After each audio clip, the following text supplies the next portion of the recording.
ऐसा लगता है पुष्पा 2 भारत की सबसे बड़ी ब्लॉकबस्टर बनने वाली है, क्योंकि इस फिल्म ने सबसे तेज 600 करोड़ और 1000 करोड़ कमाकर एक नया रिकॉर्ड तो बनाया ही। साथ साथ इंडिया की जो बाकी ब्लॉकबस्टर फिल्में रही हैं, जैसे पठान, जवान, एनिमल, टाइगर, इन सबको भी पीछे छोड़ दिया है। और अब नजरें आमिर खान की फिल्म दंगल पर है।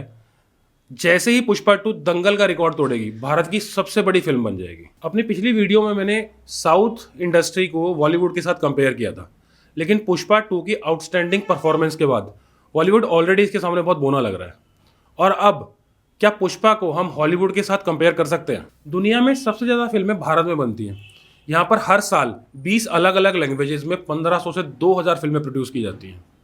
लेकिन इन सब के बावजूद ना तो इंडियन मूवीज़ को ग्लोबली कोई खास रिकग्नाइजेशन मिलती, और ऑस्कर में अवार्ड मिलना तो दूर, ऑस्कर में नॉमिनेट तक नहीं होती हैं। लेकिन ऐसा होता क्यों है? इंडियन मूवीज़ जो हैं वो हॉलीवुड के सामने टिक क्यों नहीं पाती? इसके 4 बड़े रीजन सामने आते हैं: story line, budget, visual effects and global recognisation. Indian फिल्मों में सालों से एक ही तरह की स्टोरी बताई जा रही है। एक लड़का होता है, एक लड़की होती है, दोनों में प्यार हो जाता है, और ये सारी फिल्म फिर उसके इर्द गिर्द ही घूमती रहती है। लास्ट में दोनों की शादी हो जाती है और बस बात खत्म। हाँ, दंगल जैसी कुछ फिल्मों ने कुछ अलग ट्राई किया और उसका रिवॉर्ड भी उसे मिला। दंगल भारत की सबसे बड़ी ब्लॉकबस्टर बन गई। शॉर्ट में कहूँ तो इंडियन मूवीज अपने म्यूजिक और इमोशंस की गहराई से चलती हैं। वहीं हॉलीवुड की अगर बात करें तो वो जानी जाती हैं अपने स्पेशल इफेक्ट्स और सुपर हीरो की वजह से। सुपरमैन का एग्जाम्पल ले लो, या स्पाइडरमैन 2 का, X-Men, the Batman, Captain America, list बहुत लंबी है। ये फिल्में ग्लोबली बच्चे बच्चे के दिलो दिमाग पर छा गई थी। इनके स्पेशल इफेक्ट्स, विजुअल्स और स्टोरी लाइन को देखकर ही पता लग जाता है कि ये फिल्में इंडियन फिल्मों से कितनी बेहतर है। Of course visuals, special effects, ये सब फिल्म के बजट के ऊपर बहुत डिपेंड करता है। हॉलीवुड की फिल्म की अगर बात करूं तो उनका एवरेज मेकिंग बजट 500 से 800 करोड़ रुपए होता है। वहीं अगर बॉलीवुड या इंडियन फिल्म इंडस्ट्री की बात करूं तो स्पेशल स्टार्स, जो बड़े स्टार्स हैं, इनको हटा दूं तो हमारी फिल्में 50 से 100 करोड़ रुपए में बनकर तैयार हो जाती हैं। अगर किसी डायरेक्टर के मन में कोई स्पेशल आइडिया आ भी जाता है तो प्रोड्यूसर जो है वो कभी बजट बनाने के लिए तैयार नहीं होता। प्रोड्यूसर की सोच भी एक जो कुएं का मेंढक होता है उसकी तरह होती है। 50 करोड़ लगाओ, 70 वापस आ जाएं, बस अपना काम तो हो गया। लेकिन हॉलीवुड में ऐसा नहीं है। सालों से ये लोग लोकेशन, विजुअल्स, स्पेशल इफेक्ट्स पर एक बड़ा बजट लेकर चलते आए हैं, और यही एक वजह भी है कि इनकी जो प्रेजेंस है या एक्सेप्टेबिलिटी ऑफ मूवीज़ है वो ऑल ओवर द वर्ल्ड है।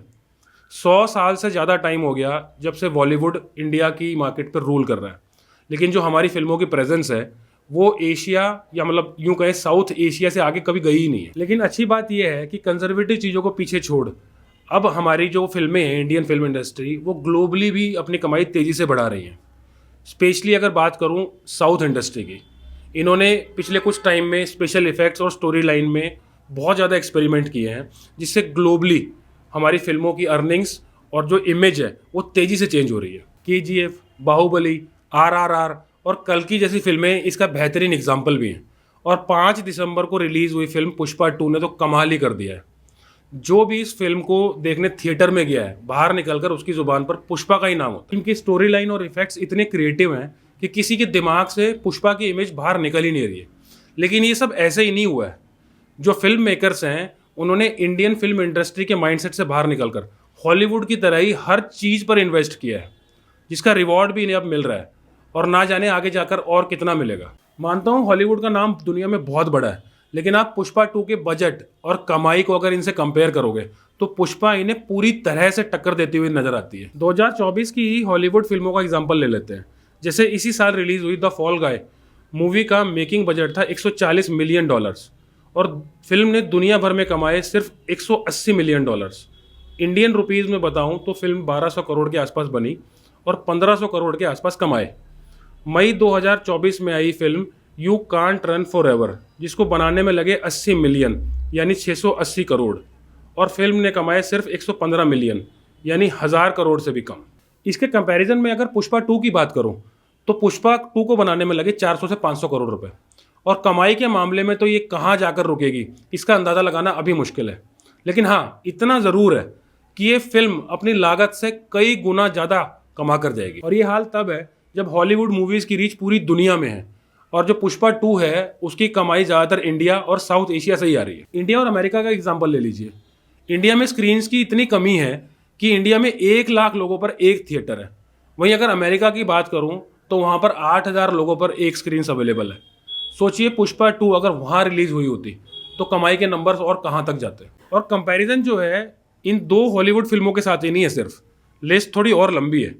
Joker, Horizon, the Ministry of Ungentlemanly Welfare, the Crow, Fly Me to the Moon, Borderland, Hair, ऐसी बहुत सारी फिल्में हैं जो इसी साल रिलीज हुई, लेकिन पुष्पा की परफॉर्मेंस के सामने एकदम फीकी दिखाई देती हैं। बहुत सारे लोग ये आर्गुमेंट भी करते हैं कि जो इंडियन फिल्म इंडस्ट्री है उसका तेजी से डाउनफॉल हो रहा है, लेकिन ये पूरी तरीके से सच नहीं है, क्योंकि जो साउथ इंडस्ट्री है वो बहुत तेजी से ग्रो कर रही है, और ना सिर्फ ग्रो कर रही है, ग्लोबली एक नई पहचान भी बना रही है। ऐसे ही थोड़ी ना जो इंटरनेशनल प्लेयर्स हैं वो हमारी फिल्मों पर ग्राउंड पर ही डांस करना शुरू कर देते हैं। वो अलग बात है कि हॉलीवुड इस बात से हमेशा डिफर करेगा, और करे भी क्यों नहीं। अगर मार्केट में कोई नया कॉम्पिटिटर आता है और अपने पाँव जमाता है तो हॉलीवुड तो उसको क्रिटिसाइज करेगा ही। एनीवे, पुष्पा 2 को भारत में सबसे बड़ी ओपनिंग मिली थी। ये फिल्म 11,500 से ज़्यादा स्क्रीन पर रिलीज हुई थी, लेकिन ये काफ़ी नहीं है। प्रोड्यूसर्स को थोड़ा और हटकर, थोड़ा और बड़ा सोचना पड़ेगा इंडियन फिल्म इंडस्ट्री को ग्लोबली ले जाने के लिए, क्योंकि जो ये इंडस्ट्री है ये लोगों को एंटरटेन तो करती ही है, साथ साथ हमारे देश की रेपुटेशन भी बनाती है। आप इस वीडियो के बारे में क्या सोचते हैं? अपने व्यूज़ मुझे कमेंट बॉक्स में बताएं। वीडियो आपको अगर अच्छा लगा हो तो इसे लाइक करें, शेयर करें, और ऐसी ही वीडियोज़ के लिए मेरे चैनल को सब्सक्राइब करें।